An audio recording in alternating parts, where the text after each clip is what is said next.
Primero, muy buenas noches a quienes asisten hoy a esta sesión de esta segunda promoción del curso sobre Francisco Morazán, un personaje muy importante para todo Centroamérica, sin lugar a dudas. Para los costarricenses también, hay que decirlo así.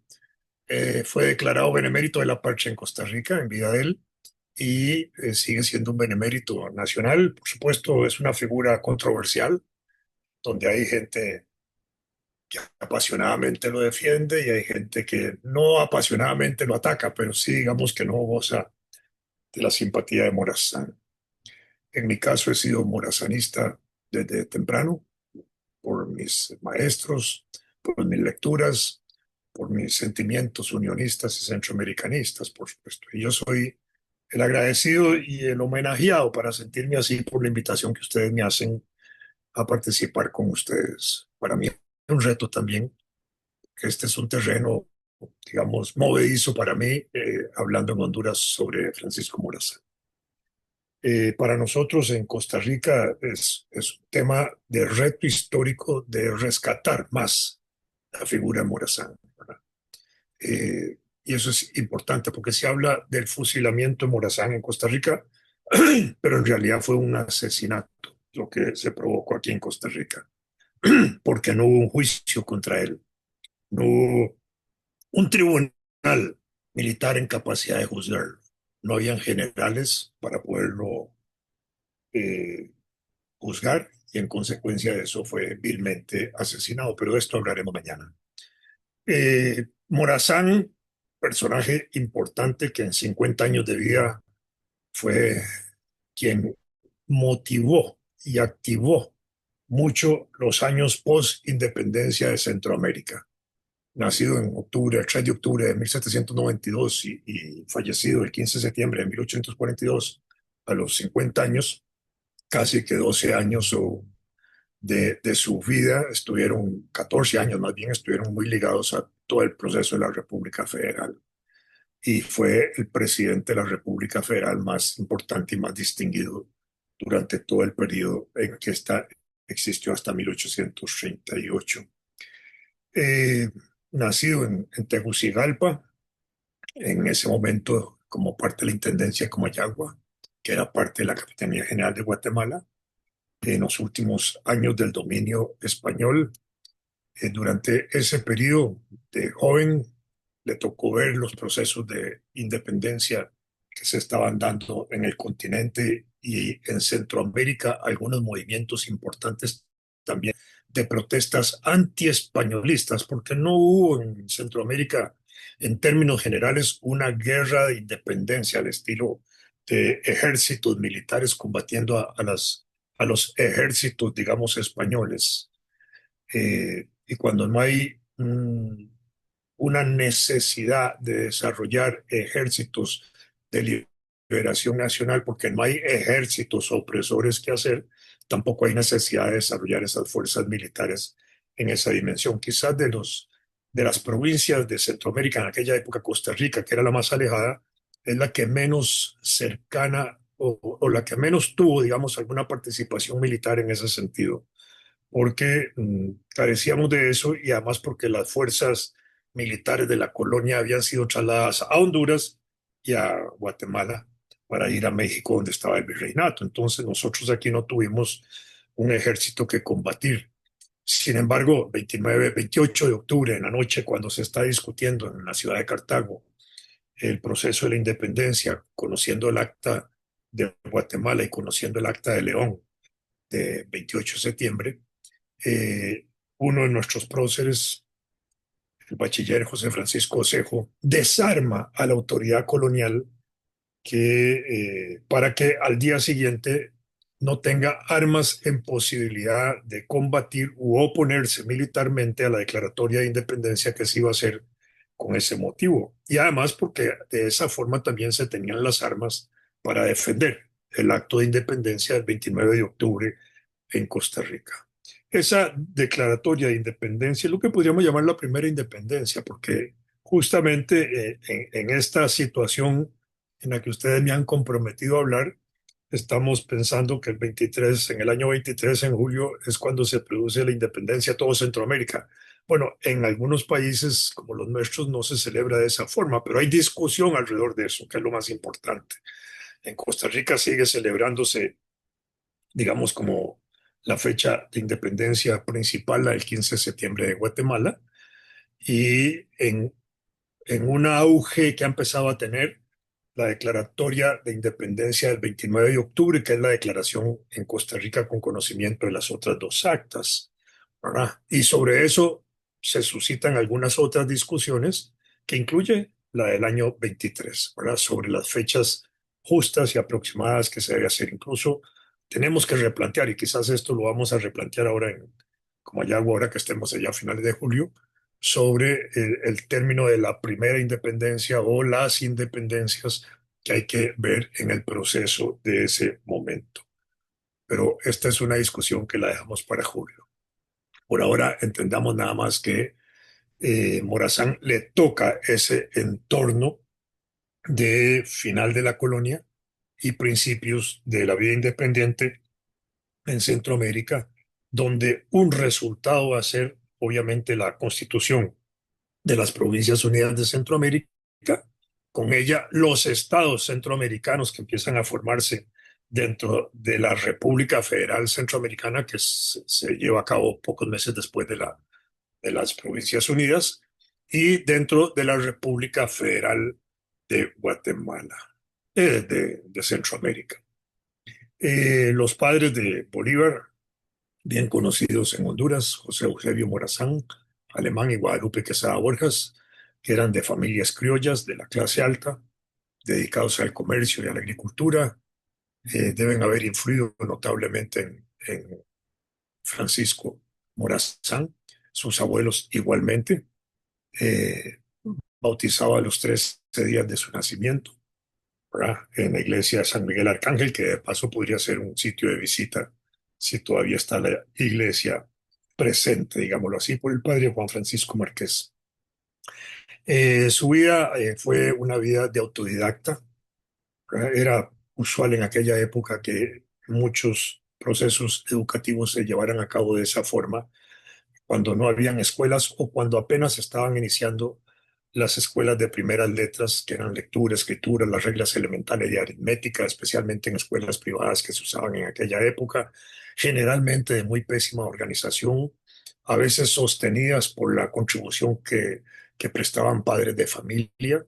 Eso es válido, pero mucho descansaba siempre en la educación de las familias que en esa época le daban atención a la educación de sus niños, principalmente varones y algunas, de paso, mujeres, a las mujeres también, ¿verdad?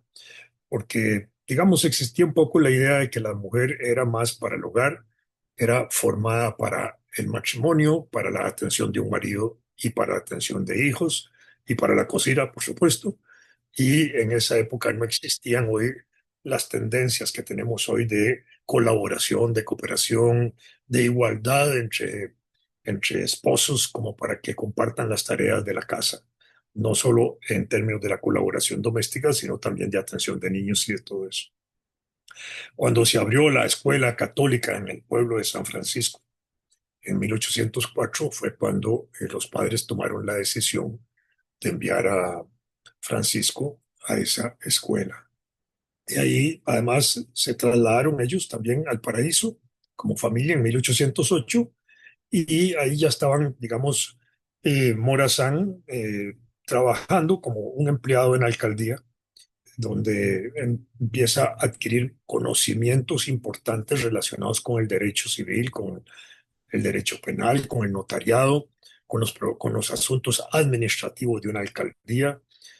Tuve ahí la oportunidad de aprender francés en la biblioteca de su tío político, Dionisio Herrera, que le permite también, por lo menos eso es lo que se dice, familiarizarse con las obras de Montesquieu, el contrato social de Jean-Jacques Rousseau, con las obras relacionadas con la Revolución Francesa y la historia de Europa, así como una biografía de los líderes griegos y romanos. Recordemos de manera importante que 1808 justamente es cuando Francia estaba ocupando España y esa ocupación de España lo lleva a,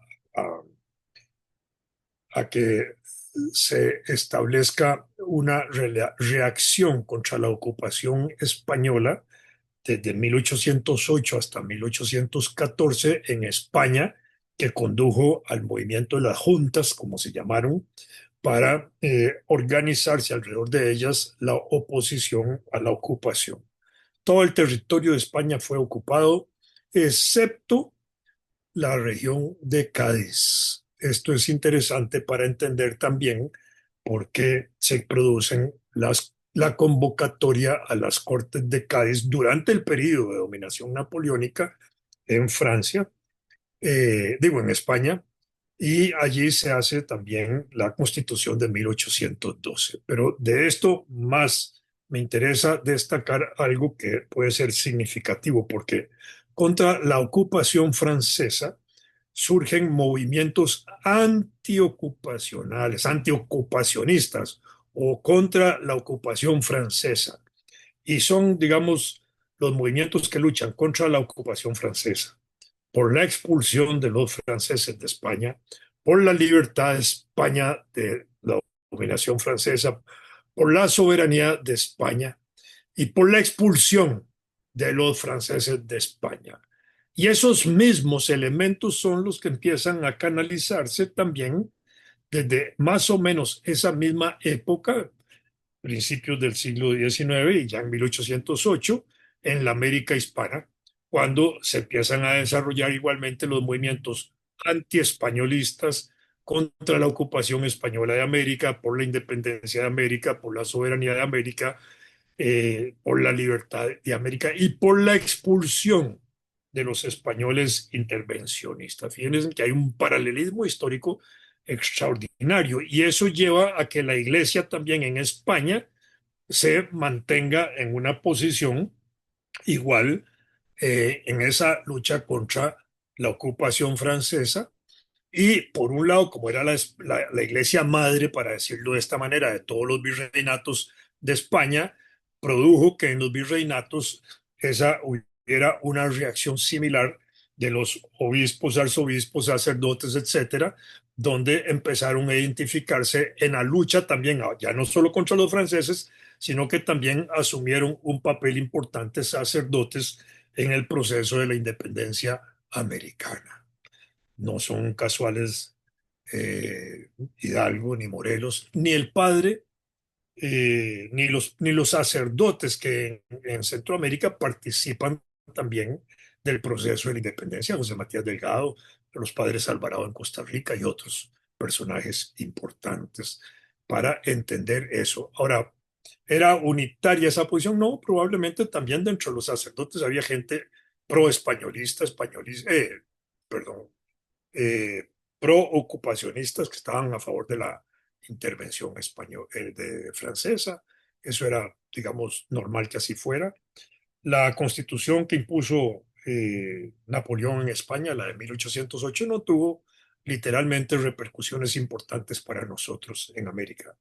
No deja de ser una constitución que forma parte del engranaje constitucional del continente porque es la constitución de 1808, la de Bayona, que se le impone a España. De eso viene la reacción de la constitución de Cádiz. La de Cádiz iba a influir en las constituciones iniciales de América en ese periodo. Pero esa ocupación francesa de España probablemente hace que adquieran relevancia los textos españoles, franceses de la Revolución y los pensadores franceses de la Revolución, no solo Montesquieu, Rousseau y todos ellos, y con ellos también las ideas del enciclopedismo revolucionario francés y la Declaración de los Derechos del Hombre y del Ciudadano, y otros elementos importantes que empiezan a agitarse con la Revolución Francesa. Y por otro lado, porque Napoleón llevaba en punta de lanza sobre Europa la constitución de repúblicas y de tumbarse los gobiernos monárquicos de la época. No casuales fueron las revoluciones de 1820, de 1830 y de 1848 en Europa, ¿no? Eh, y para nosotros, para el conjunto centroamericano, por lo menos voy a introducirles ese elemento para su pensamiento. Las revoluciones de independencia desde 1810, la de Mayo en Argentina, va a provocar que esa revolución tenga un impacto especial en Centroamérica porque se usa el modelo de la bandera de la Revolución de Mayo argentina para desarrollar las banderas de la República Federal Centroamericana, cuyos colores son celeste, blanco y, y celeste, o en algún caso hay blanco, celeste y celeste y blanco, como se usaron las banderas en ese periodo. En el caso costarricense, una primera bandera que no tenía esas características, después se usaron esas, y después, en 1848, en el caso costarricense, al declararse la República, una vez que se ha salido de la República Federal y se declara la República, se adopta una bandera que tiene los colores de la Revolución Francesa. Se dice a veces que es la bandera de Francia. No, en realidad fueron los colores de los revolucionarios franceses, el azul, el blanco y el rojo, ¿verdad? En el caso nuestro, en formas horizontales, en el caso de la propia bandera de Francia, que usa las banderas de los revolucionarios franceses del 89, es vertical, pero eso se usa así. Y nosotros nos apartamos de la tradición de la bandera centroamericana, que sí se mantiene, digamos, en el resto de los países hasta hoy día. Pero esa es una influencia que viene de rebote por el desarrollo de la Revolución Americana, especialmente la Revolución de Mayo de Argentina, ¿verdad?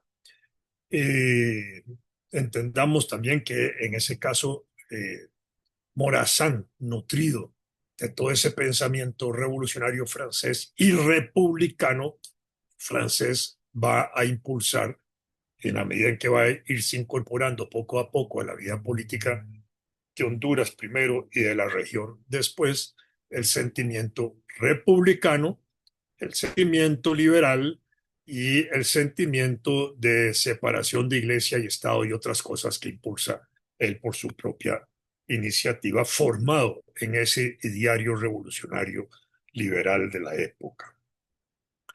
Ya en 1820 eh, se desempeña como secretario del Ayuntamiento Mayor de Tegucigalpa, que lo tenía Dionisio Herrera, que juega también un papel muy importante e influyente en él, ¿verdad? En Morazán, que en ese momento era un muchachillo joven, ¿verdad? Tenía 20 y pico de años, y que le permite a Morazán como secretario del ayuntamiento convertirse también en defensor ya jurídico o judicial, una especie de abogado, en procesos civiles y en algunos procesos, como se llamaba antes, del derecho criminal o el derecho penal. Así ya unos años después, en 1825, se casa eh, Morazán con María Francisca Úrsula Josefa Lastiris Lozano, también en la Catedral de Comayagua, punto importante para la visita que va a hacer Daniel, de ver dónde se casó Morazán. Y de este matrimonio nació en San Salvador su única hija, ¿verdad? Que fue Adela Morazán Lastiri en 1838, justamente cuando la República Federal está entrando en crisis en ese momento. María Josefa, la esposa, pertenecía también a una de las familias ricas de la provincia de Honduras. Su padre había sido comerciante español y que también había jugado un papel importante en el desarrollo comercial de Tegucigalpa. Hay algo importante que hay que entender de los comerciantes de aquella época y de los productores de aquella época para entender o para comprender mejor los movimientos antiespañolistas. España había impuesto sobre el continente un modelo de dominación monopólico en todo sentido. Había un monopolio de la religión, solo la católica. Había un monopolio del poder, el poder español reinal en España, virreinal en el continente y capitanes generales y gobernadores en el caso de la Capitanía General y el Reino de Guatemala. Reino de Guatemala que nunca tuvo un rey, de paso, pero así se le llamó también. Y en ese sentido, esas autoridades eran monopólicas. Había un monopolio de la religión católica, no se permitía ninguna otra religión, de manera que quien nacía en el continente, católico a la fuerza, ¿verdad? Por eso, una de las cosas importantes que Morazán va a impulsar como parte de su ideario liberal es la libertad de cultos, la libertad de religión, el ejercicio libre de las religiones, etcétera, que es interesante entenderlo, porque ahí quizás hay una reacción importante que tal vez no ha sido debidamente estudiada de Morazán en ese sentido. ¿Por qué? Porque la religión católica en aquella época justificaba la dominación española. Y no solo la dominación española, sino también daba un aliento para no resistir a la dominación española. ¿Por qué? Porque se premiaba con el sometimiento a las condiciones de vida a causa de ganarse con ese sometimiento el cielo o una situación de mejor bienestar después de la muerte, ¿verdad? Entonces ahí, pero había una situación de monopolio de puertos de comercio, Cádiz y Sevilla, y en América igual, algunos puertos especiales, Veracruz y otros, para el comercio con España, en el caso nuestro aquí en Panamá. Digo, en el caso de Costa Rica, a través de Panamá salíamos nosotros, solo puertos, igual como se hacen ahora a través de los aeropuertos. Compañías españolas dedicadas al transporte monopólicamente, como la Guipuzcoana, excepto que en 1712, por ahí, con el Tratado de Utrecht, entre España e Inglaterra, se permite el transporte de mercaderías con buques ingleses, y probablemente a través de esos buques ingleses empiezan a introducirse también en el siglo XVIII las ideas del enciclopedismo y de la Revolución Francesa en marcha en aquel proceso y en aquella época.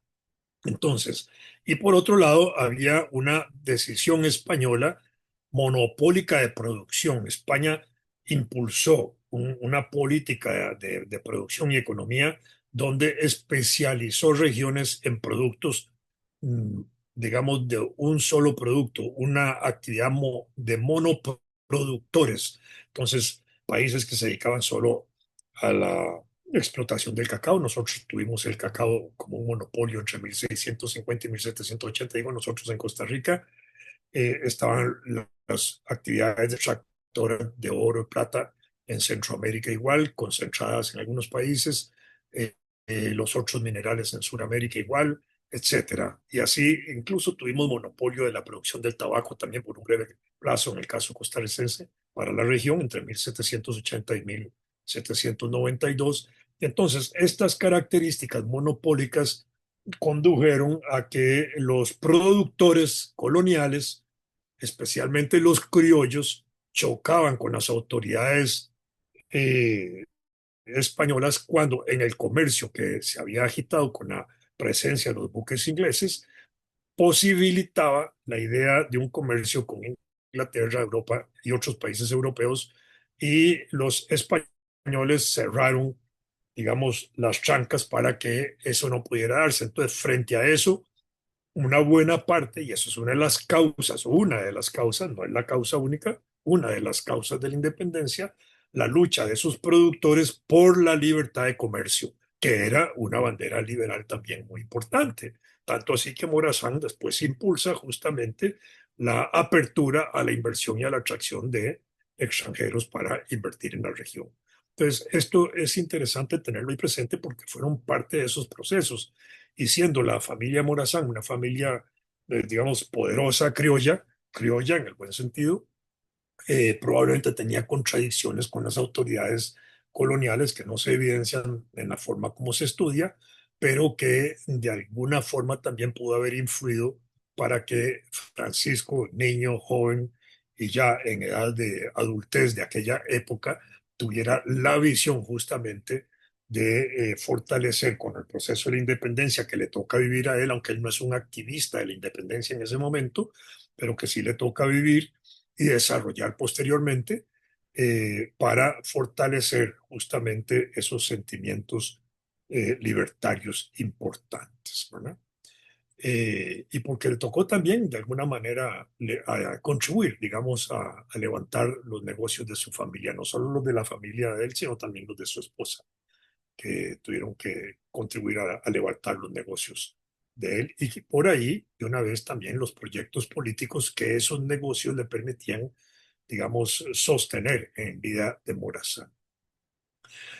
Morazán tuvo un hijo adoptivo, José Antonio Ruiz, que era hijo legítimo de Eusebio Ruiz y de la dama guatemalteca Rita Celayandía, eh, que es un personaje que acompaña a Francisco Morazán en muchas de sus acciones militares y llegó a convertirse incluso en general de brigada. Es un hombre que sobrevivió a su padre, llegó a morir en Tegucigalpa en 1883. No sé si su tumba se reconoce bien, pero puede ser interesante también eso en la gira. Daniel, me permito sugerírtelo allá, que van a hacer ustedes en la gira morazánica, en la ruta de Morazán.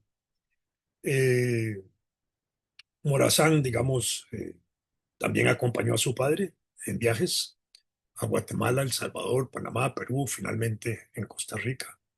Eso también le abre una mente, le abre una perspectiva, porque era sumamente sensible a lo que veía, a lo que observaba, y probablemente tenía también perspicacia para valorar aquellos sentimientos anti-españolistas por la independencia, por el republicanismo que se iban gestando en otras partes donde él tenía o donde él podía viajar en aquella época, ¿verdad?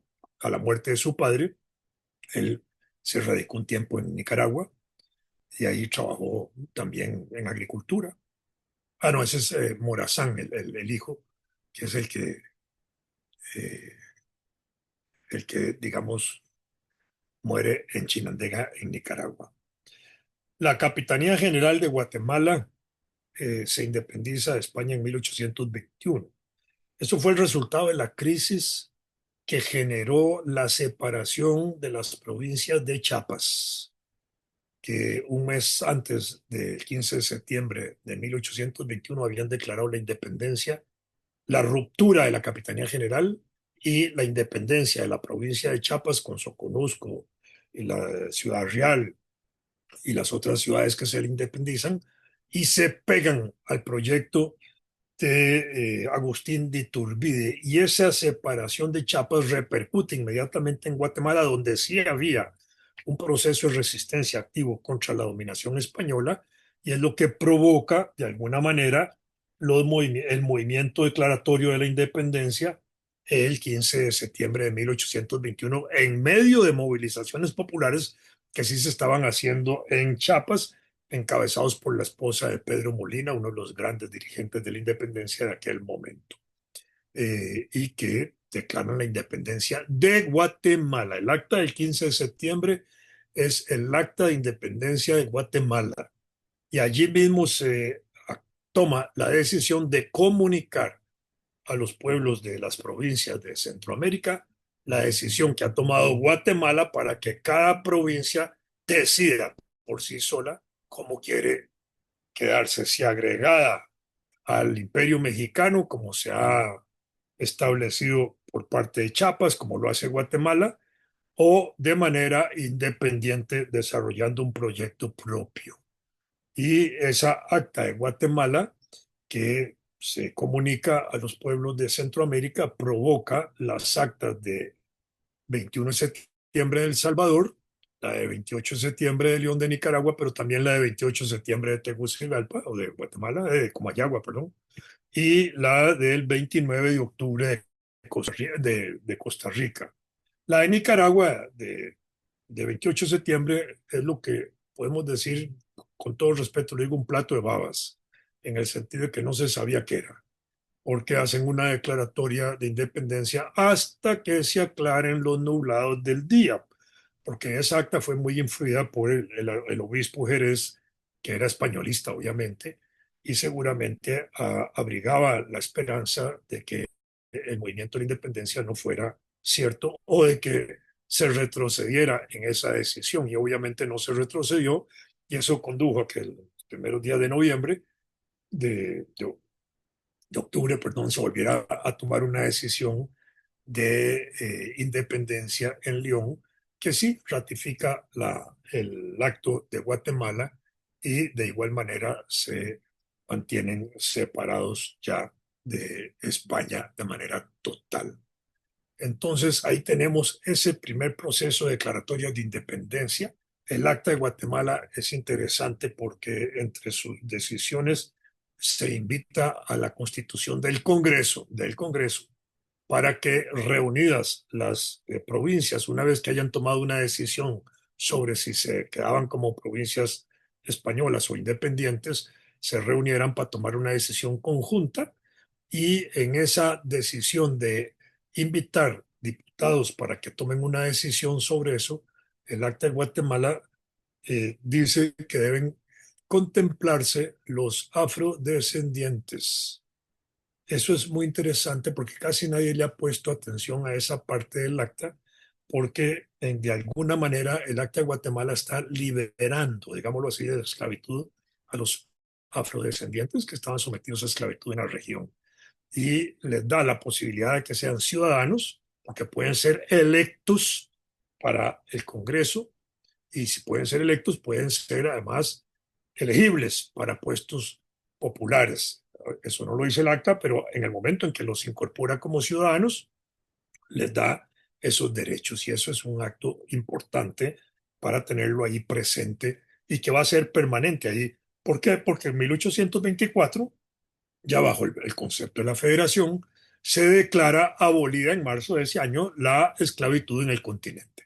Pero también ya la federación constituida establece que el acta del 15 de septiembre de 1821 debe celebrarse como un acta en todo Centroamérica. Yo diría que es como un grito de independencia para el resto de las provincias, pero esa misma decisión del Congreso Centroamericano de que debe contemplarse el acta como una fecha común para toda la región, dice que a la vez que se celebra el acta del 15 de septiembre, debe celebrarse la decisión de cada país o de cada región, de cada provincia. Es decir, 21 de septiembre, 28 de septiembre en Honduras, eh,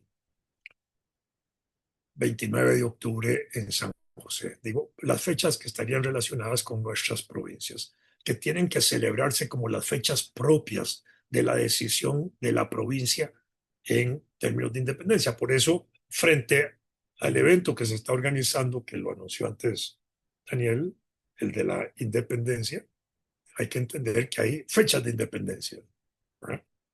Y que estas pueden ser de esa manera contempladas. Bueno, ahí en el ayuntamiento de Tegucigalpa trabajó indudablemente Francisco Morazán, tuvo conocimiento toda la estructura del funcionamiento de la administración pública de la provincia, en el momento en que está arrancando la independencia y cuando hay que dar los primeros pasos de vida independiente y de organizar los estados que empiezan a formarse de manera inmediata sobre las provincias antiguas que existían, ¿verdad? Y esto es importante entenderlo así. Eh, la cuestión de la anexión a México ya se había resuelto, ya no era un problema. Si había obviamente un primer impulso de la anexión a México, se resuelve con la muerte de Agustín de Iturbide, prácticamente donde no hubo ya imperio mexicano. Cuando se habla de imperio hay que entender el imperio como un concepto republicano no monárquico en el buen sentido de la palabra de aquella época. Porque además a mediados de 1821 el mismo Iturbide somete al virrey mexicano a que acepte de alguna manera su avance hasta que se declara la independencia de México el 26 de septiembre. Fíjense que es posterior al 15 de septiembre de 1821. Y esto es interesante también tenerlo ahí presente como parte de los problemas nuestros. En el caso de Honduras, como Ayagua, por ejemplo, a través del gobernador José Tinoco de Contreras se había pronunciado a favor de la anexión, pero Tegucigalpa no. Y Tegucigalpa era la segunda ciudad más importante de la provincia que se opuso a la idea de la anexión. Y eso provocó entonces acciones represivas, obviamente, del gobernador de Comayagua.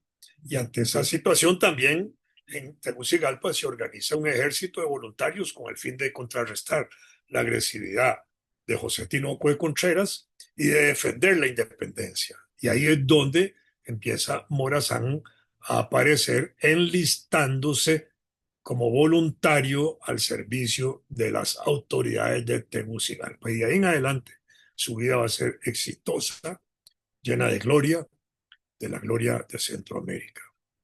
como capitán, fue designado ahí como capitán de una de las compañías por decisión de los jefes oficiales que organizaron las milicias y empezó su vida militar también, enfrentándose en ese sentido a los intereses conservadores que existían primero en Honduras, perdón, y luego en esa misma visión que él tenía a los intereses conservadores en Centroamérica, pero al mismo tiempo en cada una de las otras unidades, en las otras provincias o en los otros estados que se estaban formando, empiezan a provocarse los aglutinamientos de las fuerzas conservadoras y liberales que van a caracterizar a Nicaragua, a El Salvador, a Guatemala y a Honduras, no tanto a Costa Rica, aunque aquí hubo algunas manifestaciones de eso, mañana veremos algo de eso, y que van a poner en riesgo constante la existencia misma del intento federativo de las Provincias Unidas de Centroamérica y de la República Federal Centroamericana.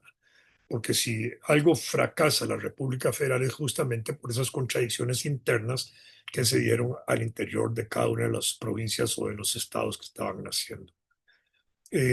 La abdicación de Iturbide el 19 de marzo de 1823 facilitó para que el 1 de julio de ese año Centroamérica proclamara la independencia definitiva, convirtiéndose así o surgiendo así las Provincias Unidas del Centro de América. De manera que esa es una fecha que también puede considerarse una fecha de independencia de la región, ¿verdad? No fue la independencia de Guatemala que fue Guatemala. Esta es una independencia de la región en el sentido de la constitución de las Provincias Unidas, en ese sentido, que ya quedó como región libre e independiente y pasó a llamarse efectivamente Provincias Unidas, que estaba ya conformada por Guatemala, Honduras, El Salvador, Nicaragua y Costa Rica. De manera que ahí empezamos a marchar con pie propio. Los liberales eran los que apostaban por un gobierno federalista. Se dice, siempre se ha dicho que en esto influyó mucho la Constitución de los Estados Unidos de 1787 y en cierta forma la Constitución de Cádiz. Pero la Constitución de Cádiz, entendámoslo que durante el periodo pre-independentista estuvo suspendida desde 1814 hasta 1820 y al estar suspendida, de hecho, no funcionó. Por eso, la Constitución de Cádiz nos desarrolló una división administrativa colonial diferente en la Capitanía General, creando las diputaciones, pero al suspenderse la Constitución quedó en suspenso también toda esa división administrativa. Por eso siguió funcionando el engranaje de las provincias como existían hasta antes de 1812. Y cuando ya se restituye la Constitución, técnicamente es un proceso tardío porque es el año en que se están desarrollando ya de manera final los procesos de independencia en Centroamérica, pero ya se ha logrado en la mayoría de los países o de las regiones de Sudamérica y pocas regiones quedaban por independizarse después de 1821. Eh, los gobiernos, en este sentido, dentro de este concepto, tenían más independencia, más autonomía de administrarse, más autonomía de crearse leyes propias, de hacer reformas propias, siempre, digamos, bajo la observación del gobierno federal garante de la Constitución. Los conservadores, por otro lado, se inclinaban en esta lucha por un gobierno centralista de mano dura. Los liberales, al contrario, hacían valer que eran mayoría, ¿verdad? Sosteniendo la tesis federalista, eran más libres, más democráticos, para decirlo de esa forma.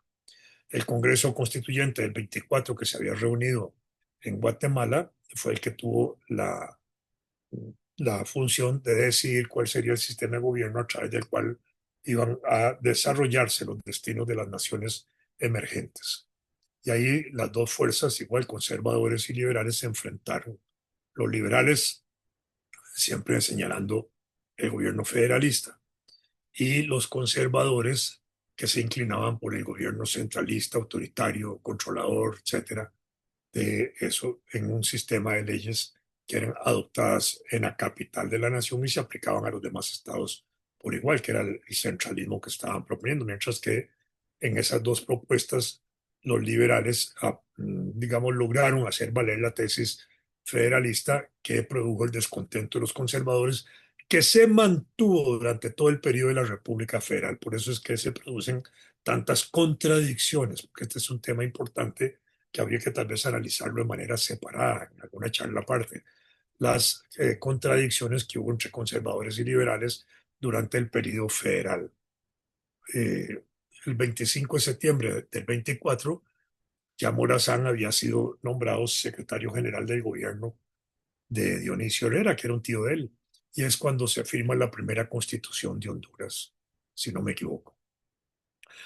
Ahí, bajo el lema Dios, Unión y Libertad, la constitución fue aprobada y la nación pasó a llamarse República Federal de Centroamérica, la constitución de Centroamérica.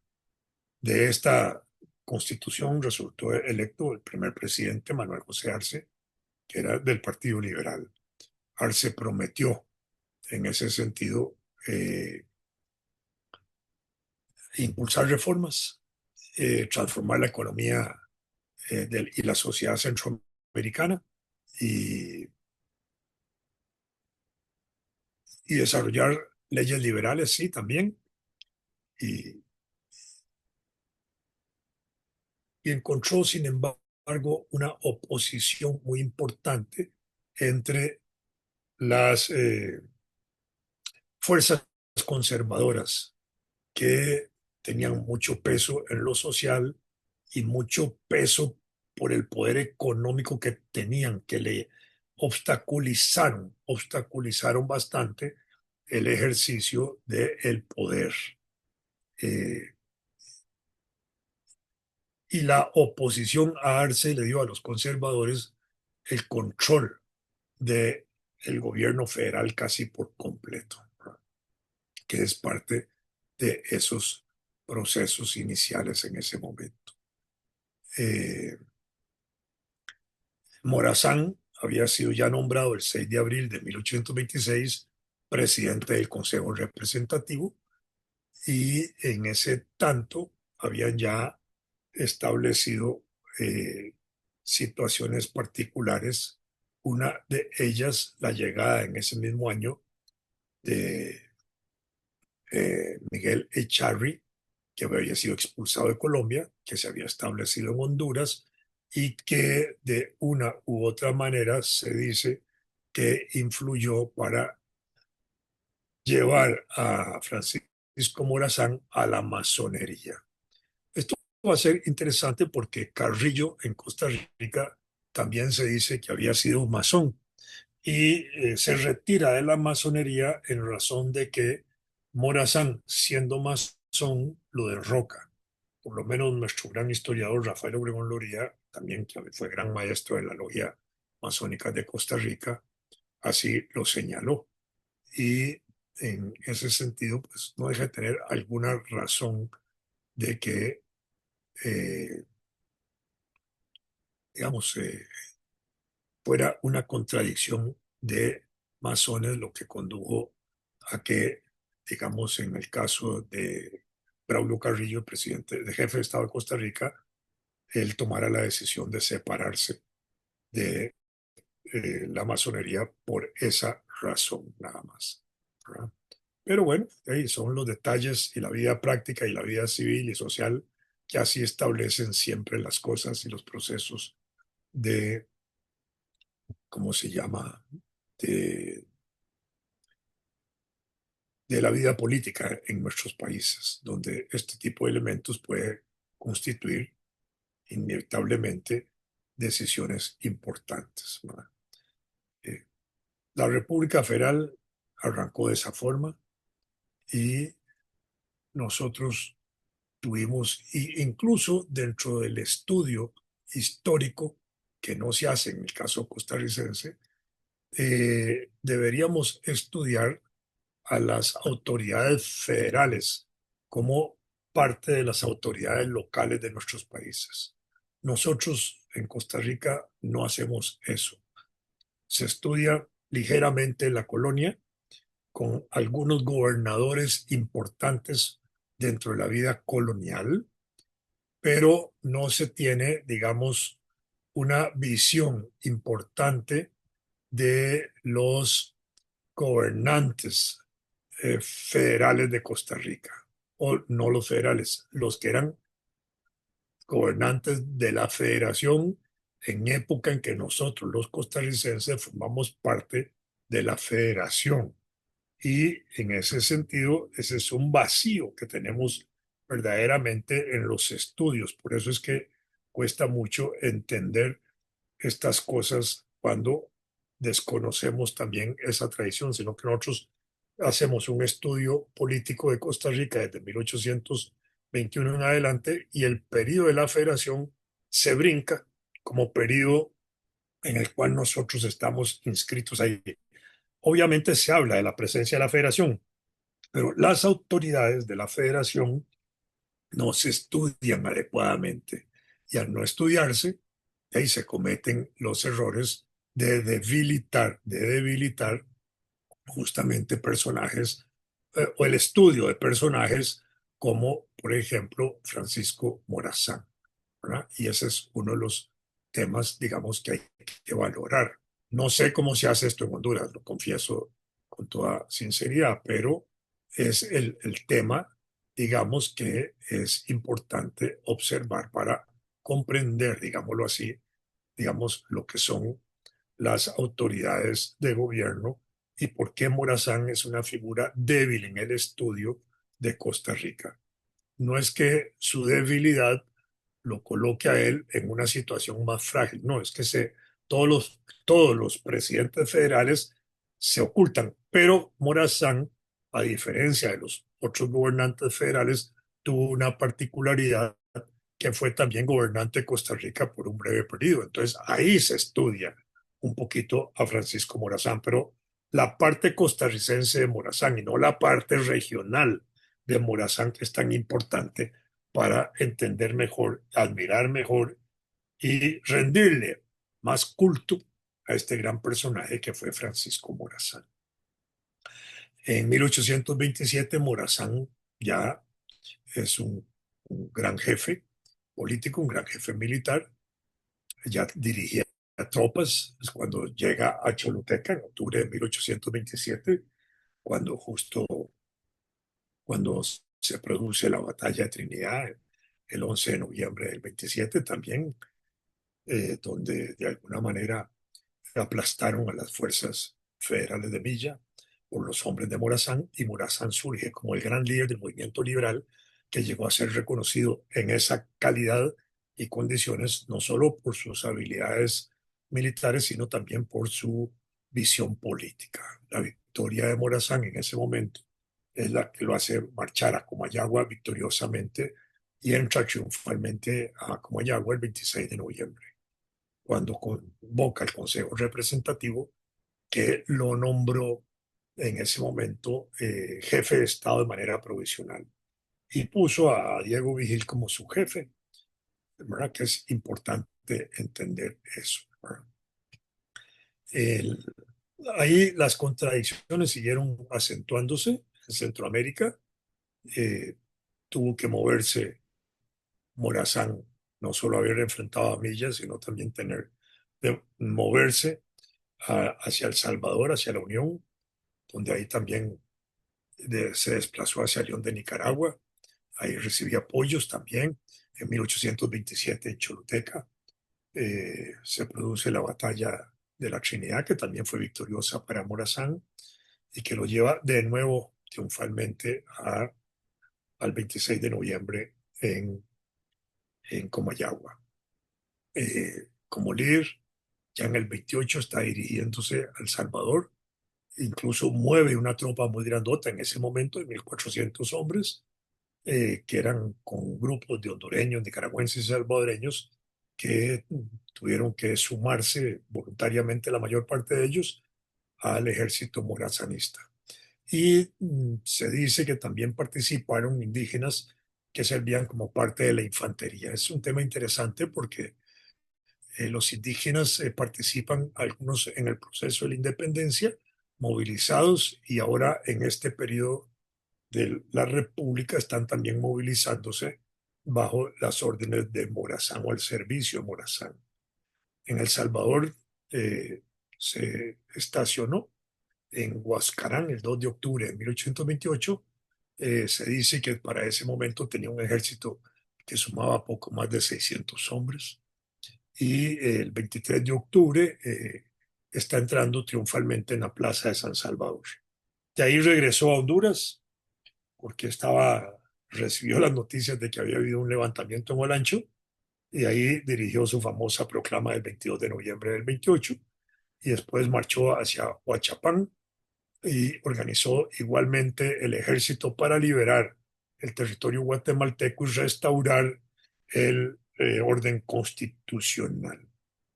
En 1829 se produjeron otros combates importantes de él y de una u otra manera ya tenía una dimensión más centroamericana. En, en el 29 se produjo para él la victoria de San Miguelito, el ejército de Morazán, que se había compuesto por milicianos oriundos de Sija, aumentaron con la unión de los voluntarios guatemaltecos que se les suman.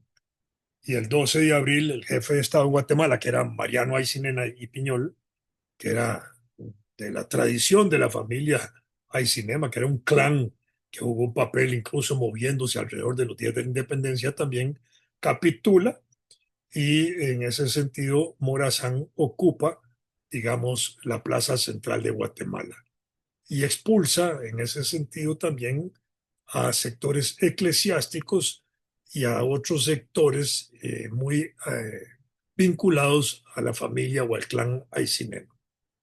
29, en el 5 de marzo del 29, Morazán y Diego Vigil fueron nombrados jefe y subjefe de Estado por la Asamblea en Honduras. Y ya para 1829, Morazán además se preocupa por impulsar la imprenta en Honduras. Y esto es muy importante porque en Centroamérica no había imprenta en todas las regiones. Sí había en Guatemala, la había en Costa Rica hasta 1830. Nosotros aquí con Guatemala, en Honduras, perdón, de acuerdo al dato que yo tengo, es que Morazán compra y traslada desde Guatemala la primera imprenta que la instalaron en el cuartel San Francisco. Y ahí la dirigía un nicaragüense, la imprenta. Ya, ¿por qué la imprenta? Porque los liberales y los revolucionarios liberales y republicanos consideraban que la educación era un elemento muy importante de liberación humana y de formación ciudadana.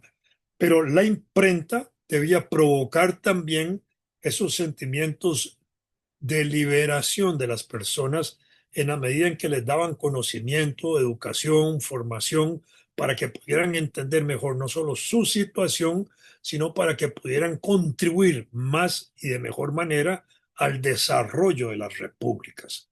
A la educación era una bandera de independencia y de libertad humana. Yo creo que esta era la parte importante y la prensa jugaba un papel muy significativo en ese sentido. Cuando Bolívar movilizaba sus tropas, llevaba prensa al ejército porque consideraba que la imprenta era igualmente importante que los pertrechos de guerra. ¿Por qué?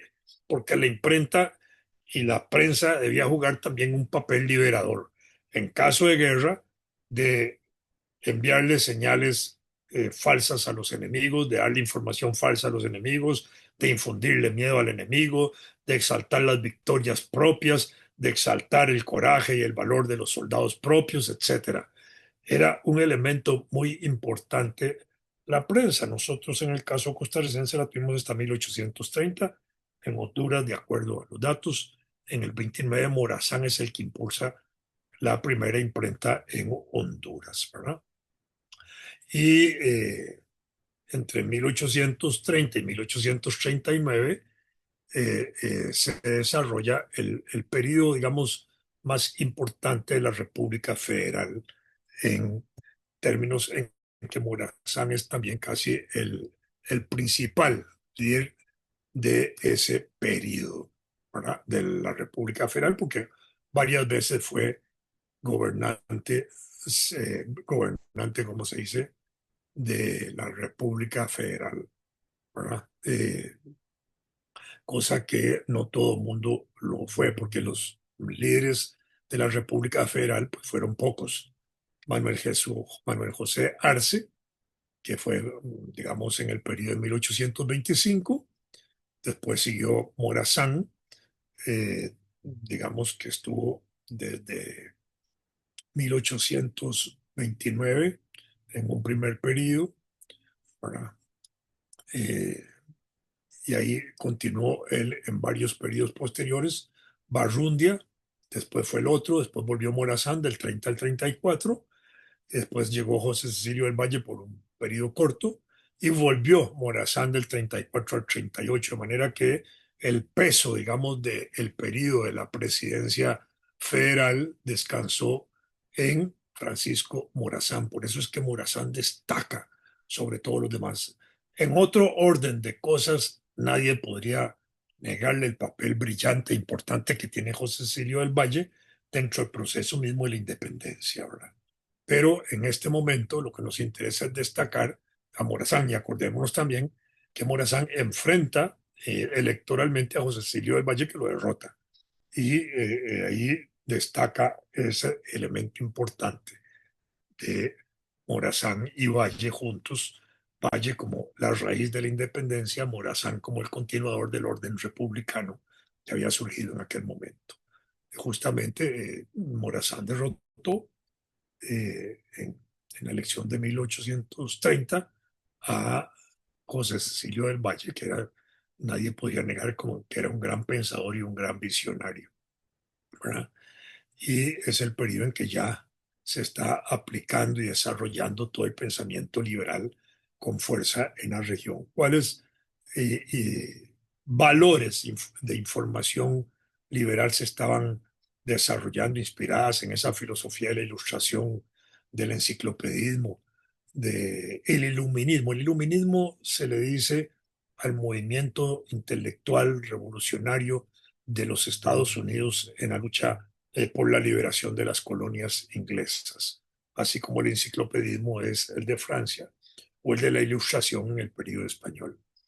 Y era lo que se deseaba para el pueblo, una sociedad basada en educación universal, libertad religiosa, igualdad social y política, construcción de escuelas y carreteras, promulgación de políticas de libre comercio. Acuérdense en lo que acabo de mencionar yo del comercio monopólico que había establecido España sobre todo el continente, la invitación al capital extranjero y a los inmigrantes para que vinieran a la región.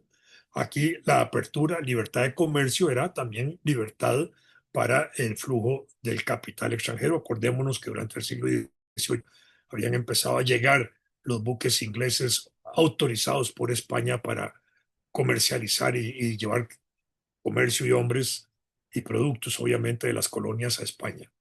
El desarrollo de permitir el matrimonio civil. Esto es una cosa importante. ¿Por qué? Porque en aquella época, por la tradición católica, el matrimonio era la fórmula por la cual la gente se podía, el matrimonio católico era la forma por la cual se podían constituir las familias. Y de acuerdo a la tradición católica, el matrimonio es un sacramento, una institución dada por Dios, de manera que no había manera de disolverlo.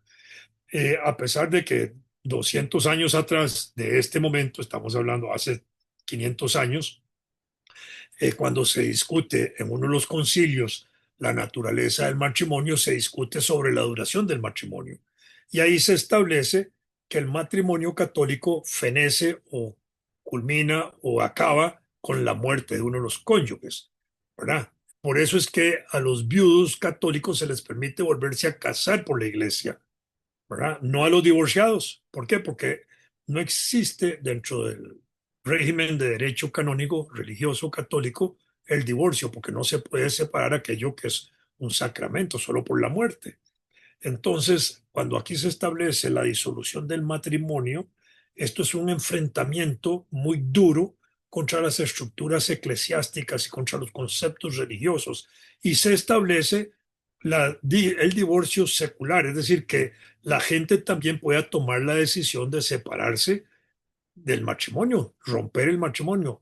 Y se entiende el acto del matrimonio como un contrato, para decirlo de esa forma, de dos personas que acuerdan vivir por toda la vida, por supuesto que sí, de la mejor forma posible también y de la forma más amorosa también, pero la vida puede mostrar que aquello puede no producirse de esa forma tan ideal y tan rica como alguien la desea y que puede haber contradicciones, pueden haber situaciones por las cuales esas dos personas que quisieron amarse para toda la vida deciden separarse. Y entonces eso no se podía hacer bajo el matrimonio católico. El matrimonio católico se somete a un concepto de matrimonio civil realizado por eclesiásticos.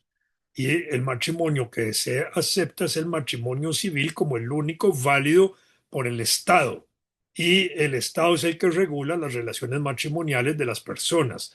Y los sacerdotes se les autoriza a realizar los actos matrimoniales por la iglesia, que ellos lo autorizan por la iglesia, pero desde el punto de vista civil se les considera auxiliares de las instituciones civiles del Estado y tienen la obligación de inscribir los matrimonios católicos en el registro civil del Estado para que tengan reconocimiento oficial. Y, por supuesto, el divorcio se establece como una separación que fue quizás el enfrentamiento más duro, más fuerte contra las valoraciones religiosas de la época, nada más. Y, por supuesto, la libertad de expresión, la libertad religiosa, la separación de la iglesia del Estado, que significó separar la educación religiosa de la educación pública. Es decir, el Estado no tiene por qué enseñar religión, una religión en particular, la católica, ni ninguna religión en particular.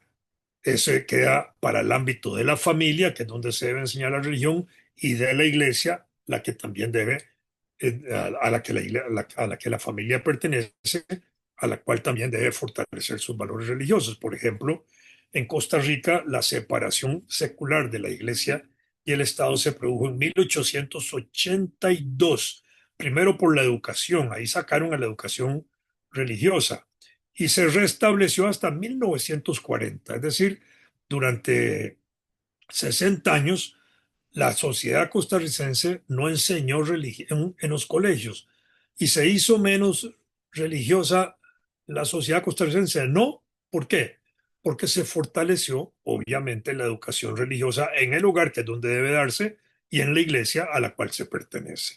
Entonces, igual Morazán era partidario de estas cosas y las desarrolló y las impulsó. Y en Costa Rica en ese momento se están tomando decisiones parecidas.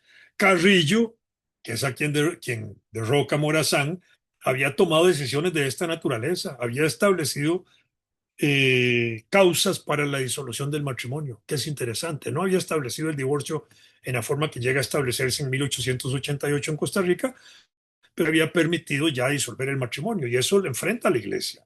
La libertad de expresión era una bandera liberal muy importante en Costa Rica, eso se fortalece desde los días de la independencia, desde 1821, porque no existiendo prensa, impresa, escrita, existían el gobierno, el primer gobierno de Costa Rica en vida independiente del jefe de Estado, Juan Mora Fernández, que fue de 1824 hasta 1833, llegando a la imprenta en 1830, estableció la posibilidad de elaborar periódicos murales. Entonces, en los muros perfectamente se podían poner como pizarras y ahí la gente podía exponer sus puntos de vista sobre lo que quisiera, especialmente de crítica al gobierno, al gobernante, sobre situaciones políticas, lo que fuera.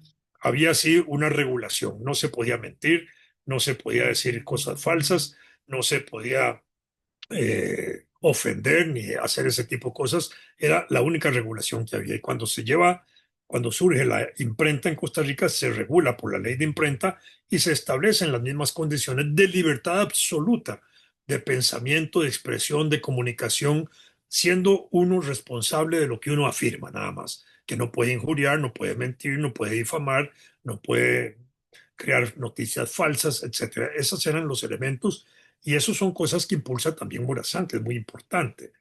Después se impulsó las tierras públicas para expandir, en el caso de Morazán, la cochinilla y para colonizar, en el caso costarricense fue para colonizar.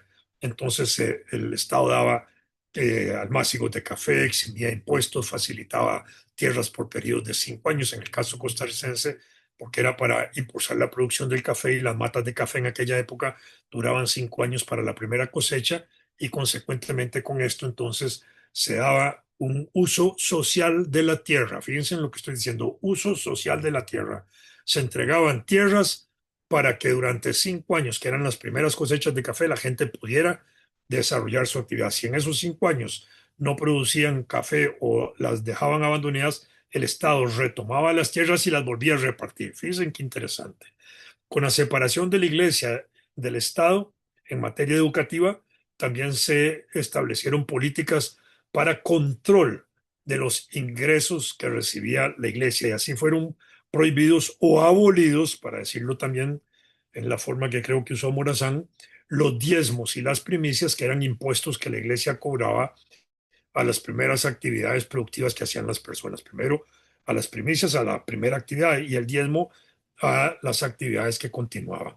Por supuesto, la proclamación de la libertad religiosa, los bienes religiosos que fueron confiscados en muchos casos, la supresión de órdenes religiosas y la expulsión de órdenes religiosas como la de los jesuitas, que también se expulsaron en Costa Rica, fueron parte de ese tipo de políticas liberales que se usaron. Por supuesto, el retiro de la Iglesia Católica del control que tenía sobre la educación, control que cuando se declaraban una universidad o una institución de carácter pontificio, la Iglesia tenía un papel muy importante de nombramiento de autoridades educativas, de escogencia de profesores, de escogencia de lecturas y hasta de censura. Todo eso se elimina.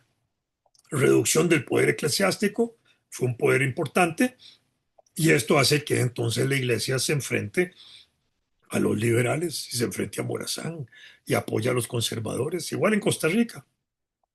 Parte de las políticas que se impulsaron en el concepto liberal fue, obviamente, recuperar el tesoro público y eliminar los privilegios aristocráticos existentes. Dentro de esto, instrucción pública fue elemento significativo, el impulso a la industria y la agricultura también. Otro elemento importante fue la secularización de los cementerios, es decir, los cementerios en ese periodo estaban administrados por la iglesia, entonces a los cementerios no podían ingresar ya como fallecidos a ser enterrados personas que no eran religiosas, que eran de otras religiones. En esa época era muy difícil ser de otras religiones, pero esas personas que se suicidaban, por ejemplo, no podían ser enterradas. Personas que morían en duelos tampoco podían ser enterrados, ¿verdad? Todo eso se elimina con la secularización de los cementerios y se hacen públicos en el sentido de que ahí pueden ingresar todas las personas. Y aparecen en algunos casos paralelos a esto los cementerios de extranjeros que no eran de católicos y que entonces tenían que enterrarse aparte de los cementerios que estaban en aquella época. Permanecieron cementerios de extranjeros y cementerios civiles, seculares del Estado o municipales paralelo después de que se le quitó el control de los cementerios a la iglesia. En el caso nuestro, la secularización de los cementerios se produjo por dos eventos, dos fallecidos principalmente. Un fallecido en duelo, que era un alto funcionario de gobierno, que la iglesia se oponía a ser enterrado, a que se le enterrara en un cementerio, entonces el gobierno tuvo que intervenirlo y hasta protegerlo casi 15 días con el ejército, el pobre cadáver ahí. Y en el otro caso fue la muerte de un extranjero, también importante en Costa Rica, no católico, que la iglesia se opuso y entonces tuvieron que tomar decisiones significativas en ese sentido para que se le permitiera el entierro a este personaje. Y así se nacionalizaron los cementerios. En el caso de Morazán, expulsó al arzobispo Ramón Casados y Torres, ¿verdad? En 1829 y expulsó nada menos que 289 frailes, miembros de las orden dominica, franciscana y recoleta, que estaban bajo sospecha de oponerse a los procesos de independencia y de la federación y todo esto, ¿verdad? En el caso nuestro, hubo también posteriormente, no tanto en ese periodo, porque nosotros no teníamos obispado hasta 1852, pero en esa década del 50 hubo una decisión importante contra el obispo y en otra ocasión se expulsó al obispo de Costa Rica, más adelante en el movimiento liberal del Costa Rica, no del periodo de la federación, sino posteriormente, para entender que estas eran prácticas de los liberales que podían hacerse en aquella época. En el año 32 estallaron conflictos en Centroamérica, en El Salvador y en otros lugares, lo que obligó a Morazán a actuar de inmediato. Estas contradicciones entre liberales y conservadores en El Salvador pusieron frágil la república, indudablemente. Eh, Hicieron débil también la administración republicana, por más fuerza que Morazán quisiera aglutinar alrededor suyo. ¿Verdad? No era tan sencillo.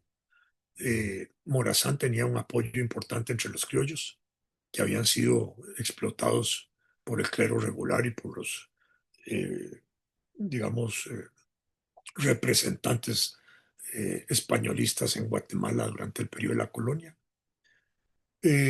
La República Federal también impulsó, eh, bueno, impulsó las medidas liberales que les mencioné antes. Eh, Fueron como clásicas para todo el liberalismo republicano centroamericano, que se manifestó de distintas formas en cada estado dentro de la República Federal. En el caso nuestro fue bastante fuerte en época de Carrillo, más fuerte después de la República Federal, pero fueron políticas que se mantuvieron de manera liberal durante todo el siglo XIX en el caso nuestro. Hacia 1837, las luchas internas entre liberales y conservadores habían puesto en entredicho la República Federal y se fractura irrevocablemente, y en el año 38 Nicaragua, Honduras y luego Costa Rica se separan de la federación. Morazán se mantuvo firme hasta 1837. En ese momento era periodo fuerte, ¿verdad? Pero ya en el 38 ya la federación prácticamente ya no existía, se mantenía ahí, pero ese periodo siguiente a ese momento hace que Morazán continúe en la vida política activa y le toca moverse entre Centroamérica y Suramérica para terminar luego en Costa Rica en 1842. De esto hablaremos mañana más en profundidad que hoy. Pero ahí ya habían, digamos, las cosas importantes en ese sentido. Ya en el año 38, Morazán estaba presidiendo una federación que estaba muriéndose prácticamente. Y aunque el Congreso trató de revivir el gobierno federal y le dieron mayores controles, incluso de tipo aduanero y todo eso, ya Honduras, Nicaragua y Costa Rica se habían opuesto y utilizaron, digamos, el pretexto de salirse de la Unión, con lo cual se selló la muerte de la Federación ese año. 1 de febrero del año 39, Morazán había terminado justamente el segundo mandato como presidente constitucional de la Federación y el Congreso se había disuelto y no había en ese momento una base jurídica para nombrar a ningún sucesor de Morazán. En el 39, en El Salvador fue elegido Carrera. En Guatemala eh, pasaba una situación parecida y hay un conflicto militar entre El Salvador y Guatemala que agudiza, digamos, las situaciones de eso. En julio de 1839, Nicaragua y Guatemala celebraron un tratado de alianza en contra del gobierno de Morazán en El Salvador. Y esto era parte de esas contradicciones que ya se venían viviendo. Y el 18 de septiembre del año 39, Morazán en El Salvador impidió el avance de las huestes o de las tropas de Francisco Ferrera, pero en El Salvador ya habían ocurrido amotinamientos que estaban siendo controlados por Pedro León Velázquez, que mandaron mensajes muy directos al general, a Francisco Morazán, amenazándole de matar a su esposa, a su hijo Francisco y a la recién nacida Adela si no se capitulaba o dejaba el gobierno. Y el 25 de septiembre, Morazán triunfa en la batalla de San Pedro Perulapán y hizo su último intento, Morazán, de restaurar la Unión en 1848, en 1840, incluso reuniendo un ejército de 1.300 hombres con el que llegó hasta Guatemala, pero ya no pudo desarrollar, digamos, el proyecto republicano, federalista, centroamericanista, y tuvo que salir en 1840 hacia Perú, donde tomó el camino del exilio, saliendo del puerto de la Libertad en El Salvador, ahí a bordo de la goleta Izalco, con un grupo pequeño de personajes muy importantes, cercanos amigos de él, veteranos de las guerras que lo habían acompañado. En Costa Rica pasó en ese periodo aquí. Ya había estado en 1834 en Costa Rica, yo mañana algo les menciono, y volvió a estar en ese paso hacia Sudamérica, donde solicitó asilo para oficiales que venían con él, un asilo que les fue concedido por Carrillo en ese momento. 7 de ellos continuaron el viaje con Morazán hacia Sudamérica y después llegó a la provincia de Chiriquí y luego a David en Panamá.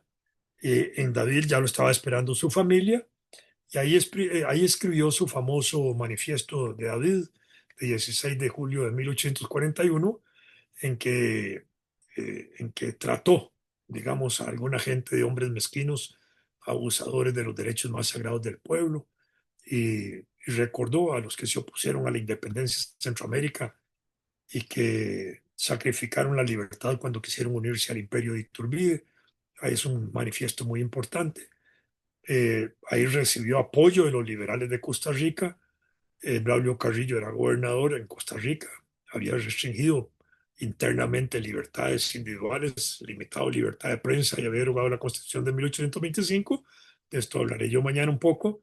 Y le había creado un malestar a Carrillo que hace que en Costa Rica haya un grupo de liberales interesado en traer a Morazán para que derroque a Carrillo y le ofrecen esa posibilidad de la cual hablaremos mañana, que es interesante para ustedes que tal vez no conozcan esa otra parte de la presencia de Carrillo en Costa Rica, donde llega a morir el 15 de septiembre de 1842, asesinado porque no hubo un juicio, no hubo un tribunal de juicio que pudiera integrarse para él, porque él era un general y en Costa Rica no había generales.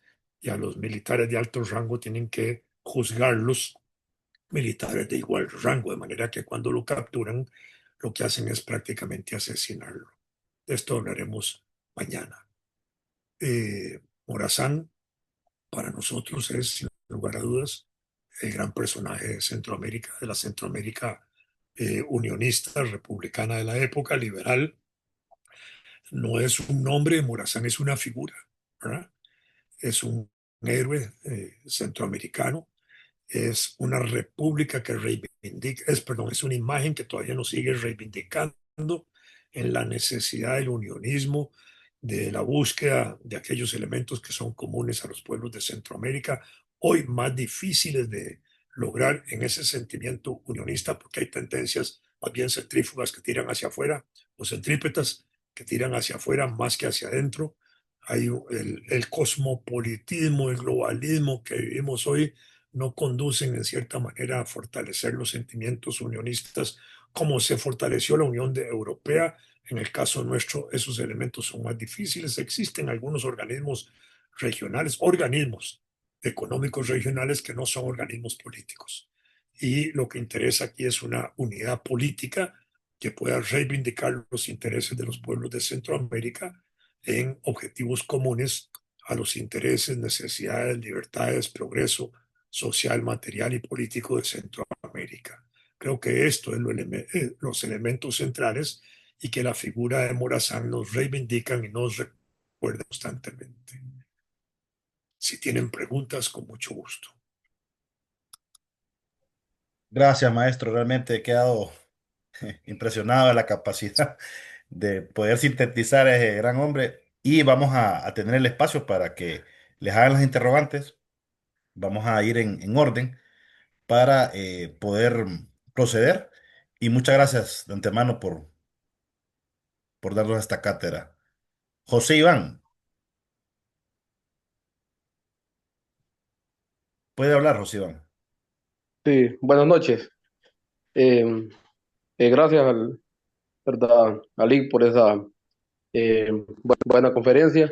Bueno, más que todo preguntarle a Lick, ¿qué pensó usted hace como 2 años, creo, que Costa Rica cobraba para que el transporte terrestre de Honduras entrara a Costa Rica. Bueno, relacionándolo con los pensamientos de Morazán, ¿verdad? Solo relacionándolo así con respecto a Morazán. Gracias. Y me parece que fue equivocado de parte del gobierno nuestro. Los gobiernos nuestros hoy son muy frágiles, en el caso costarricense más frágiles todavía, obedecen casi como borreguitos a intereses extranjeros de Centroamérica, extraños a Centroamérica, y en ese sentido las contradicciones que se producen conducen a veces a poner trabas en las fronteras. Lamentablemente así funcionan las relaciones entre nuestros países hoy. Y cuando hay gobiernos disímiles o diferentes y distinguidos unos de otros en términos más democráticos o menos democráticos, más autoritarios o menos autoritarios, más complejo es esa relación porque se mezclan los intereses no solo políticos de gobierno y gobierno, sino los intereses que transnacionalmente se imponen sobre cada uno de estos gobiernos en los intereses locales. Y entonces chocan en ese sentido. Me parece que haber puesto las trabas en ese sentido son como las que puso Nicaragua en algún momento también para que pasaran las mercaderías desde Costa Rica, Honduras y El Salvador. Y entonces se quiso hacer un ferry, digamos, Costa Rica, El Salvador, para entrar allá por Bahía Fonseca y resolver el problema y se saboteó el ferry incluso en ese sentido. ¿Por qué? Porque entonces empezaron a privar los intereses del transportismo terrestre, que no querían que por mar se movilizaran las mercancías. Y en el caso del Caribe, lamentablemente los puertos que Honduras tiene y los puertos que nosotros tenemos no están en un vínculo cercano, hermano, que permita fortalecer más el comercio, no solo con Honduras, sino con Guatemala. Bueno, Guatemala tiene su puerto, ustedes tienen los suyos, nosotros tenemos el puerto del Caribe en Limón, pero esa relación, digamos, transversal en Centroamérica casi no se siente. Es más hacia Europa y hacia otras partes del mundo, o más interesados en las actividades bananeras de la región y no en el comercio integral. Y además porque hubo regiones, en el caso nuestro, durante un gran periodo de nuestra historia, que estuvo aislada del Valle Central. Entonces, todo el Caribe estuvo, digamos, al margen del centro del país hasta 1884 que se hizo el ferrocarril.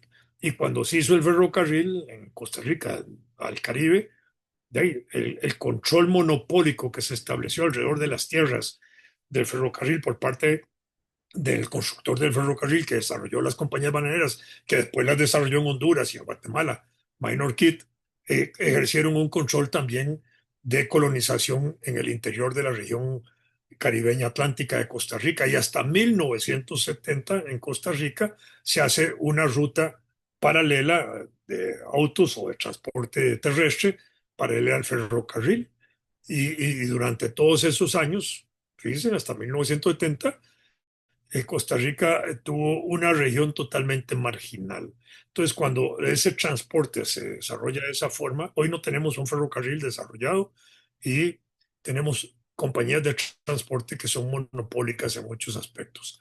Panamá en este momento está haciendo un ferrocarril que está llegando a la frontera sur de Costa Rica, hasta Panamá, Panamá-Costa Rica, pero nosotros no estamos con un ferrocarril ahí, no tenemos un ferrocarril que pegue con el de Panamá que viene para acá. Y existe el viejo plan México, Puebla-México, para hacer un ferrocarril centroamericano y está obstaculizado desde hace muchos años porque se mezclan muchos intereses en ese sentido. Entonces, cuando esto choca, más chocan los intereses locales de los grupos productores, comerciantes, importadores y todo esto en los intereses de cada país y chocan entonces para poner impuestos para no dejar que vengan mercaderías o para estos juegos que son contra los pueblos contra nuestros pueblos que son los que pueden beneficiarse del comercio y nuestros países que también se benefician de ese comercio en cuyas ganancias pueden revertirse para políticas sociales. Con Ezequiel Castillo. Saludos, Ezequiel. Muy bien. ¿Me escuchan? Sí, sí lo escuchamos, Ezequiel. Muy buenas tardes al doctor Vladimir de la Cruz. Gracias por compartir con nosotros esos excelentes conocimientos. que desde luego nos vienen a ilustrar mucho más sobre ese legado y esa participación pues brillante de nuestro prócer, como lo es Francisco Morazán, en su anhelo profundo de poder construir una sola patria centroamericana. Pero tengo yo pues una inquietud que consultarle al doctor Vladimir de la Cruz y es con respecto a la administración de nuestro general Francisco Morazán. Notamos nosotros que durante su primer periodo de gobierno, de 1830 a 1833-34, podemos ver de que es un gobierno mm, que lleva a cabo, ¿verdad?, muchas obras y que definitivamente pues contribuye, ¿verdad?, al cambio, al desarrollo de la región centroamericana. Pero vemos que ya en el segundo periodo, ya del 34 en adelante, al 37, como bien lo dice el doctor Vladimir, el gobierno federalista entra, por decirlo así, en una etapa como de mucha inestabilidad, de crisis. Ahora, mi pregunta es, si el general Francisco Morazán había hecho una buena administración en su primer gobierno, ¿por qué ya en su segundo periodo no provocó, no caló lo suficiente, por decirlo así, en la sociedad centroamericana en aquel entonces para poder recibir el contundente apoyo, especialmente de, la, de la tendencia liberal? Porque en ese entonces vemos nosotros que en ese primer proceso de integración centroamericana son los liberales los que se alzan al poder y los que toman el poder de la región. Pero ¿será que los liberales al final se desgastaron tanto que permitieron que la clase conservadora, sumada al papel de la iglesia, porque como bien lo expresaba el doctor Vladimir, estaba completamente descontento por las grandes medidas que había implementado Morazán en contra de la iglesia, que se le vino encima? Entonces, perdió poder, entonces, los liberales que al final del segundo periodo de Morazán, pues terminaron siendo pues derrotados por los mismos conservadores. Muchas gracias, Ezequiel. Bueno, Morazán era un integracionista, obviamente. Defendió siempre la idea de la integración, de la unión, luchó por ellas, por la unión en distintas formas. Todavía fallece en Costa Rica, tratando de reunificar nuevamente a Centroamérica, porque su estancia en Costa Rica le permitió pensar que desde aquí volvía a impulsar su proyecto unionista. Pero eso ya estaba, digamos, relativamente fracasado porque la República Federal se había agudizado en conflictos internos, ¿verdad? Eso fue importante. No se articuló la República Federal como un proyecto vinculado a las potencias de la época, Francia, Inglaterra, Estados Unidos. Cada quien tenía sus intereses en la región. eh, Estaban ya las visiones de estos países en relación a la construcción del canal interoceánico en Panamá, en el istmo de Tehuantepec, en México, en Nicaragua, que incluso trajeron a los filibusteros estadounidenses a la región de Centroamérica, etcétera. Ya, digamos, los intereses geopolíticos de la época se estaban moviendo en esas direcciones. El problema del canal de Panamá no es eh, de 1900, es de anterior, del siglo XIX se está hablando de eso.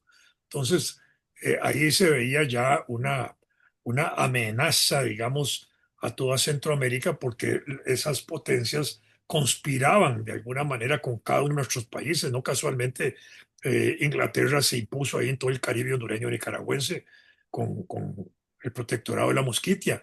Es decir, todas estas son cosas que es importante entenderlas. Cuando fusilan a Walker en Honduras en 1860, indudablemente que se movieron los intereses ingleses porque sabían que Walker venía otra vez a tratar de capturar las 5 naciones centroamericanas, a establecer la esclavitud aquí, a controlarlas, y ya estaban ahí los intereses metidos, y lo que hicieron fue capturarlo y fusilarlo de una vez. ¿Por qué? Porque no había chance de permitir que volviera a hacerse una guerra centroamericana de 2 años como la que tuvimos en el periodo 56-57. Entonces, eso es interesante entenderlo. Y Morazán le toca justamente enfrentar esas situaciones geopolíticas. No era tan fácil para él. Era posible una, digamos, unidad centroamericana en aquel momento. Esa es parte de una gran discusión que, digamos, todavía se puede realizar. Con Morazán sabemos que se impulsó, se hizo un intento, fue el personaje que más unitariamente tuvo durante todo el periodo de la República Federal la Unión Centroamericana, pero no pudo acabar ni someter, digamos, los intereses de los conflictos liberal-conservadores que habían en los otros países. Y en ese sentido se debilitó el orden republicano federal centroamericano y fracasó. Y ahí esa es la realidad, pero fracasó la idea de la federación. No, sigue viva, sigue vivo el unionismo, sigue vivo el sentimentalismo del unionismo. Todavía en el siglo XX existió, a principios del siglo, el Partido Unionista Centroamericano, que no tuvo una manifestación político-electoral importante en cada uno de los países nuestros, pero hubo unionistas centroamericanos que, reivindicando el espíritu de Morazán y de los otros liberales de la época, consideraban importante continuar en ese proyecto. Al contrario, ya habían surgido los intereses imperialistas del unionismo desde la conferencia a finales del siglo XIX, que impulsa parte del panamericanismo norteamericano en el continente, más las políticas intervencionistas del Gran Garrote que impusieron dictaduras por todo lado, etcétera. El control de Panamá, de la zona del canal, el control de la base de Guantánamo, etcétera, que empezaron a alterar, digamos, el escenario geopolítico regional, debilitaron por la presencia también de las compañías bananeras y el peso que estas compañías tenían en el interior de cada uno de nuestros países, el hecho de que gobiernos pudieran impulsar políticas republicanas centroamericanistas. Eso no sucedió así, al contrario. Esas presencias extranjeras le dieron un apellido despectivo a nuestros países, compañías bananeras, Bananas Republics, por el peso que la United Fruit Company jugaba en cada uno de nuestros países. Entonces yo creo que esto afectó indudablemente en ese sentido a la región nuestra. Lamentablemente así fue, pero eh, digamos, no pueden evitar, digamos, que Morazán siga siendo un foco, un farito de luz, un atalaya ahí prendido importante en esta visión, que fue un pionero en ese sentido del republicanismo centroamericano, del republicanismo liberal, unionista, de crear una gran unión como motor de integración y la formación de un Estado fuerte, respetado internacionalmente, que, que, que hiciera respetar de alguna manera la enormidad del territorio de todo Centroamérica en su población, en la calidad y valor de su población, en los recursos naturales, en la prosperidad que nosotros podríamos ofrecerle al mundo en ese sentido. Yo creo que este es el elemento central. Era muy difícil eso. Morazán ya no tenía, porque Morazán tenía la visión centroamericana y al mismo tiempo internamente en los países habían contradicciones muy fuertes que le debilitaban el impulso que él quería de carácter centroamericano en ese sentido. Eso no era posible, ¿verdad? Era muy difícil desarrollar eso de esa forma, ¿verdad? Morazán fue presidente desde el 30 al 34 y después del 35 al 39, fueron ¿qué? 8 años presidente de la federación, pero ya en el 38 estaba prácticamente disuelta. Entonces era muy difícil en ese sentido darle ese fortalecimiento, por lo menos yo lo veo así. Muchas gracias, doctor. Solo vamos a cerrar con dos preguntas más, doctor, pero sí pedimos brevedad a los asistentes, a los que están en la conferencia, para aprovechar de mejor manera el día de mañana. Así que vamos a darle la palabra a Rosa Nelia y a Adela Méndez para que de un solo hagan la pregunta y podamos cerrar con esa parte. Agradecemos. Muy bien, Rosa Nelia y Adela. Con esta cerramos, Buenas, doctor. buenas noches, doctor. Muy buenas noches. Muy buenas noches. Ya básicamente había contestado mi pregunta, era referente a las concesiones y cómo Morazán pues defendía los recursos naturales. Básicamente yo iba a hacerle la consulta con respecto a las concesiones madereras que ejercían los británicos, ¿sí? Y también iba a hacerle la consulta en cuanto a por qué no funcionó el ferrocarril interoceánico que habían presentado en 1854 George Squire y que atravesaba Honduras. Quizás esas mismas intereses, doctor. Bueno, el ferrocarril, digamos, desde 1513, cuando los españoles llegaron a Panamá y lograron cruzar el istmo, eh, en ese mismo año empezaron a visualizar la importancia de cruzar el istmo, que lo cruzan y establecen la vía para ir hacia Sudamérica y a la parte de Centroamérica por el Atlántico, y eso se logra. Y desde aquella época, los españoles visualizaron el desarrollo de una vía transísmica. Y eso se mantuvo en el tiempo. Yo he escrito hace poco tiempo dos artículos sobre esa situación actualizada hasta los intentos ahora de Trump de dominio otra vez de Panamá. Se los voy a hacer llegar a través de Daniel y que Daniel se los haga circular, porque ahí viene explicada esa historia del ferrocarril y del canal. Y por supuesto, el canal después lo desarrollan como una visión, pero a medida que estudian la región, se dan cuenta que pueden hacer un canal en el istmo de Tehuantepec, otro en Panamá y otro en la depresión del río Atrato en Colombia.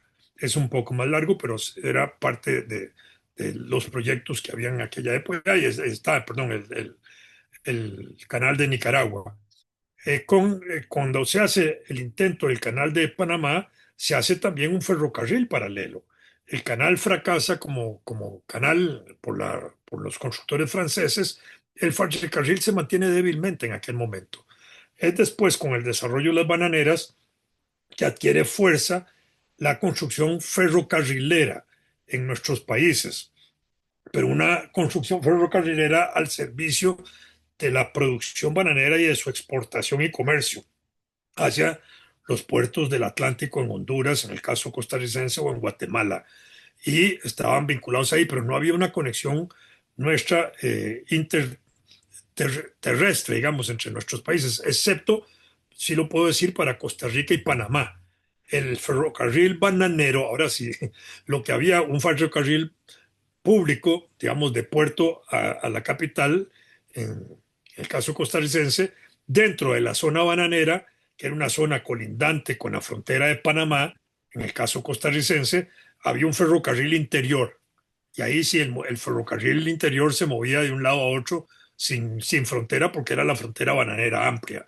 No llegó el ferrocarril nuestro hasta Nicaragua, menos a Honduras, pero esa idea del ferrocarril no se desarrolla en ese sentido porque lo que habían eran los intereses ferrocarrileros vinculados a los elementos económicos alrededor primero de las bananeras. Eso es importante entenderlo de esa forma.